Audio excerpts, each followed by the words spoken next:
Hey guys, it's HMK. Within the Zelda universe, there are a bunch of curious tales and interesting aspects that lead to radical and thought-provoking theories. They do indeed. Do you need any help with this topic? What the fuck you mean? Get back to your channel. I'm the Zelda Theorist here. Oh, okay. I'll go back to playing Professor Layton then. With that being said, I put together a list of the top 10 Zelda theories that I find the most interesting. You sure you don't want my help? Are you well suited for the role? Do you have what it takes? I better have what it takes. We've been planning this for months. Gee, thanks for the spoilers.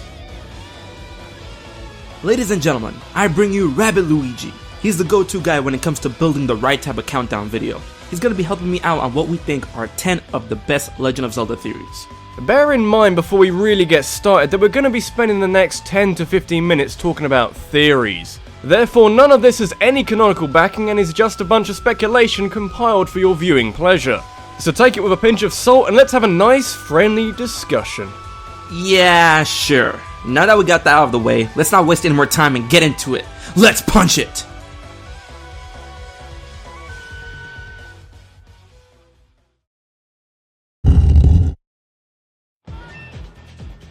So the Triforce is a big triangle made up of 3 smaller triangles. It's the Triforce. That makes sense. But the thing that gets to some people is that there is a hole in the middle of the Triforce, an area that an upside down triangle would fit into place. It is thanks to this radical thought that the Tetra Force theory would soon be born. A theory that would even force the hand of Nintendo. The Tetra Force theory is a thought that came into being due to the original design of the Hylian shield in Ocarina of Time. The shield has the trademark Triforce and the bird crest emblazoned on the blue. But there's an upside down golden triangle at the bottom of the shield, below the bird. This triangle would fit perfectly in the complete Triforce center, making it a complete solid triangle made of 4 pieces. Fans have gone on to call this entity the Tetra Force, however, it should be noted that Tetra means 4-sided, not made up of 4. In reality, it would be called the Quad Force, which sounds like a knockoff superhero team. But for the sake of recognizability, we shall refer to this as the Tetra Force. Seriously, the Tetra Force sounds better than the Quad Force, but it's still wrong. Wrong! Ahem.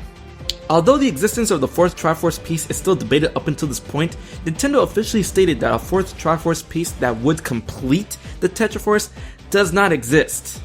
Nintendo even went as far to redesign the Hylian shield after its appearance in Ocarina of Time to remove the golden triangle at the bottom of the shield. They really didn't want this to be a thing, but alas, the internet is indeed a powerful foe. This 4th supposed triangle was often debated about in regards to its element. A good consensus have agreed on time and darkness. However, the other Triforce pieces are based on virtues, not actual elements. Seriously, how are you going to compare things like power, wisdom, and courage, and time? Or darkness? It doesn't work, for Christ's sake. It just doesn't work. Something like kindness or temperance would have been better. From what we've seen throughout the Zelda games, and especially in Wind Waker when the King of Red Lion touches the Triforce to make his wish, it isn't something like the Triforce is missing something, so I don't see the point of a 4th piece. I understand where you're coming from, but you know, from a theorist point of view, I guess we're just looking for answers to try and complete things. That's what we do. As the Triforce does have that hole in the center when you bring the 3 triangles together, but despite all of that, the Triforce was never really incomplete to begin with. Coupled with the fact that Nintendo actually stepped in and put an end to this theory, there's no reason to keep beating a dead horse. Hey HMK, look! I made a Tetra game!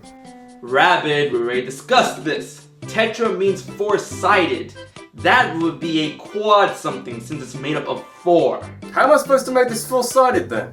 I don't know, you're the one who wants to show me a Tetra something when you're obviously making a quad something. What am I supposed to do? What's the big deal? They both mean 4. The big deal is that it's wrong and it shouldn't be spread out or blown out of proportion and make people think it is a certain way when it's not.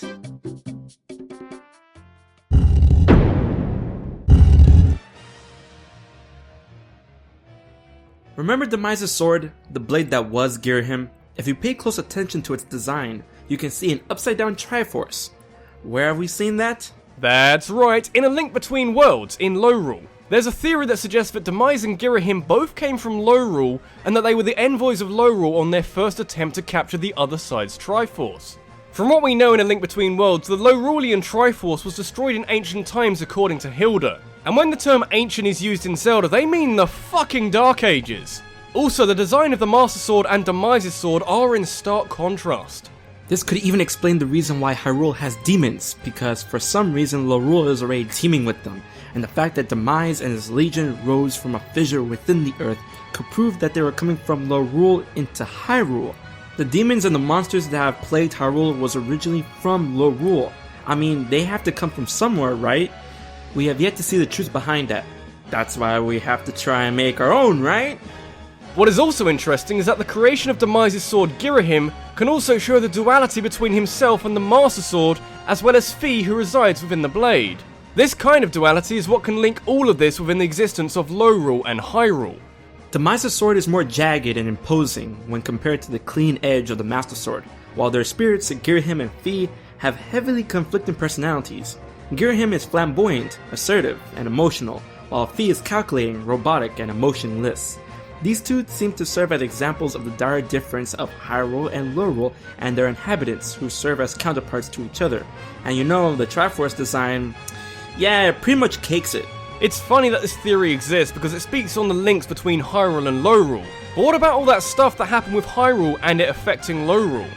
Remember, I theorized that Demise came from Lorule to Hyrule, so Lorule never had to go through the horrors that Hyrule had to go through before it was known as Hyrule. And Lorule, being Hyrule's mirrored version, is more likely existed as long as Hyrule did, with their Triforce being destroyed very early on. So you would say that this is Lorule's first attempt at Hyrule's Triforce? Exactly. A sort of additional theory that I'd like to add is that all these tears in the world of Lorule and Hyrule can be brought on from the constant wearing down that Demise and eventually Ganondorf have done on Hyrule. That their negativity in a way created these fissures. I can totally agree with that, especially since Lorule seems to be such a negative place with a lot of darkness and purple themes. Their negativity can empower this thought and help in creating those splits in the land. The balance of power is shifting. It's good to be a theorist.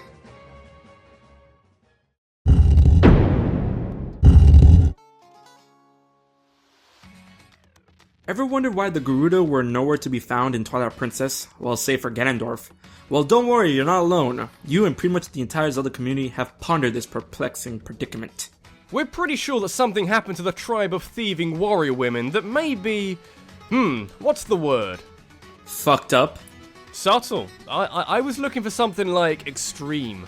This is a theory that discusses the fate of the Gerudo in the child timeline. This theory came into being because the mysterious absence and then the re-emergence of the Gerudo tribe between the time before Twilight Princess and Four Swords Adventures.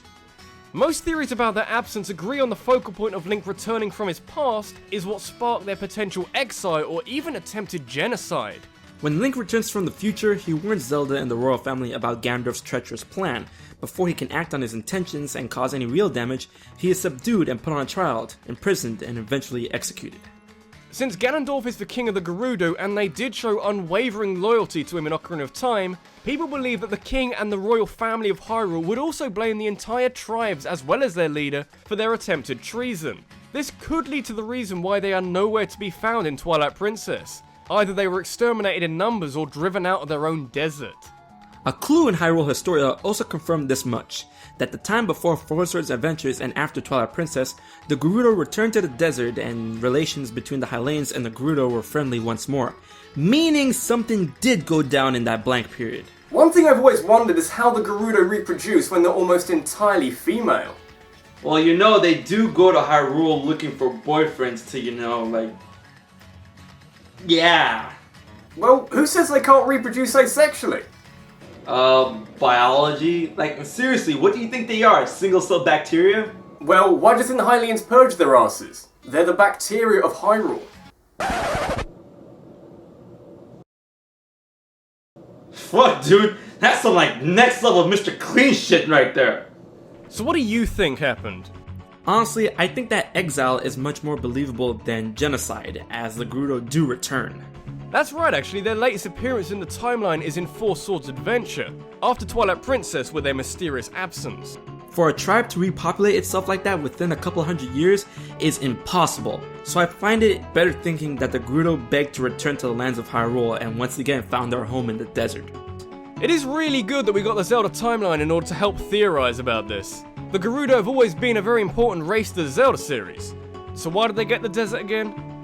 Because they're not gonna get anything else. They're still thieves, and after what happened with Ganondorf, there is no way the Hylians are gonna let them into the field.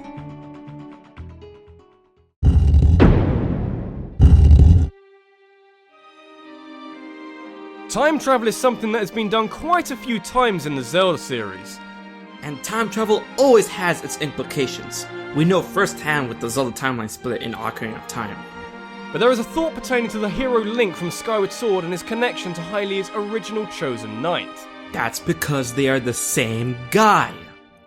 There's a time paradox that theorizes that Link and Zelda were the original participants of the Wing Ceremony of Legend that was between the goddess Hylia and her original chosen knight. This would mean that the Link from Skyward Sword was the original hero of Legend this whole time. The reasoning behind this is that Link was the one who went back in time during the era of Legend to face and defeat Demise, just like the prophecy foretold.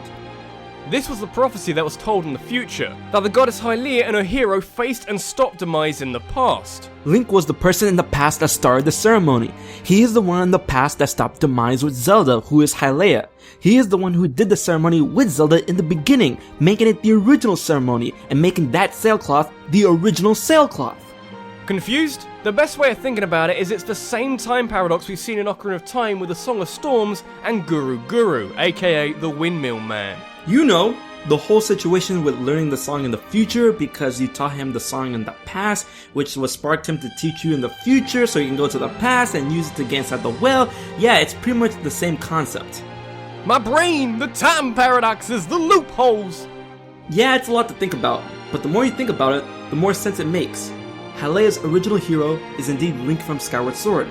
He is the one the legend spoke of, and the reason why they have the ceremony, because he went back in time to become that legend. When you first explained it to me, I did have trouble grasping it, but now I get it, and it makes sense. But how would they know to go back in time and fulfill this prophecy? They don't. They go with the flow. They don't know they're gonna be the ones of legend. They didn't know all this was gonna happen. That's what we call destiny. Destiny! That could be the failsafe that the gods enacted, and their design is what brings this theory to life.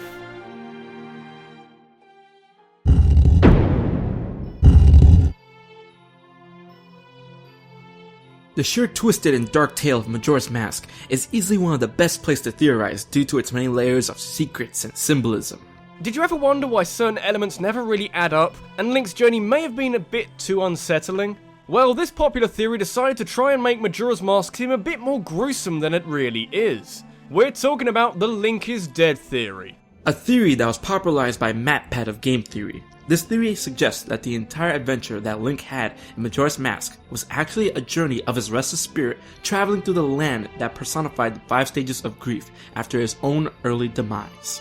Apparently, Link died in his descent to Termina at the beginning of the game, and that the lands of Termina and their own problems represent the 5 stages of grief, which are denial, anger, bargaining, depression, and finally, acceptance. Each location in Majora's Mask, starting with Clocktown and ending with Akana Canyon, showcase each stage of grief through the general tone of the area and the problems the locals are having.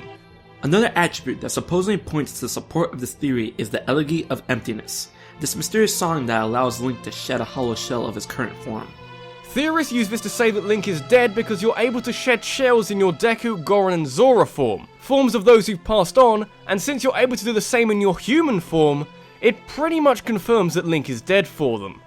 Further proof that supposedly supports this theory is the fact that most of Termina's inhabitants are people that you already met in Ocarina of Time, but with some radically different roles and personalities.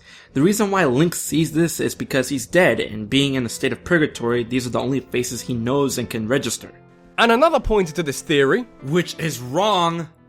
You're gonna let me speak? Okay. Another pointer to this theory is that Link being in the Lost Woods and then dying there would lead him to become a Stalfos, and apparently we see in Twilight Princess with the hero Shade being called a Stalfos. However, the hero Shade is not a Stalfos, and even if Link did die or get lost in the Lost Woods, as a child he would become a Skull Kid, not a Stalfos or a Stal Child. I would like this theory a lot better and find it much more believable if instead of Link's journey through the 5 stages of grief in his own purgatory, that the land of Termina is personified by the 5 stages of grief as a whole for everyone there. that the lands are that way because the nation as a whole is faced with the impending doom that is the falling moon. A notion like that would be better and grander than trying to make the game or the protagonist situation seem edgy. Yeah, I'd go along with that. Rather than Link going through his own journey through the 5 stages of grief and facing his problems, he's witnessing others in their stages of grief and helping them solve their problems. You know what? This theory is bullshit. Fuck this theory. Everyone keeps on saying that it's fact. They're like flaunting it off to try and make themselves seem smart. It's like, hey guys, did you know that Link is dead in Majora's Mask? Did you know that? I bet you didn't know that shit. No, it's not confirmed. Stalfos! It's not a Stalfos. The hero spirit is not a Stalfos. Link did not die in the Lost Woods. If he did, he would have become a Skull Kid, not a Stalfos. And he knows that place like the back of his hand. It's all wrong. It's not. It's all wrong. Listen, man, just calm down. This is a theory video, not one of your rants. Just keep it mellow. I'm not ranting! No, seriously, just calm down. I am calm! Ranting makes me calm! Look, if you don't quit this, I can turn this collab into a one-man project really quickly.